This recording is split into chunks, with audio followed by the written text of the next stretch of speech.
పొత్తులకు సంబంధించి ఇప్పుడు మొన్న ఉంది భారతీయ జనతా పార్టీ ఏ ఏ రాష్ట్రాల్లో ఎన్నెన్ని సీట్లు ఇవన్నీ చెప్పుకొచ్చింది. అట్లా 195 సీట్లు అని వచ్చేసి ఆంధ్రప్రదేశ్కి సంబంధించి నిన్నంతా దాదాపు 8 గంటల మీటింగ్ అయిన తర్వాత చర్చలన్నీ పూర్తయ్యాక అనౌన్స్మెంట్లు అన్నీ అయిపోయాయి.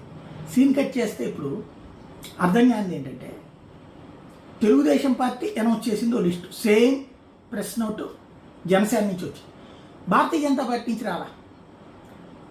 జనసేన మేము 21 రెండిట్లో పోటీ చేస్తున్నాం అని ప్రకటించింది, ఒప్పందంలో భాగమంది. అలాగే జనసేనకి 21 2 ఇచ్చాం, భారతీయ జనతా పార్టీకి 6 10 ఇచ్చాం, 144 ప్లస్ 17లో మేము పోటీ చేస్తున్నామని ఇటు పక్కన వీళ్ళు చెప్పుకొచ్చారు.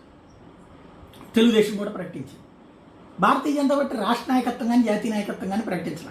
సీట్ల సంగతి సెకండ్, ఫస్ట్ అంకె ప్రకటించాల. సమన్వయ లోపం జాతీయ నాయకత్వం రాష్ట్ర నాయకత్వం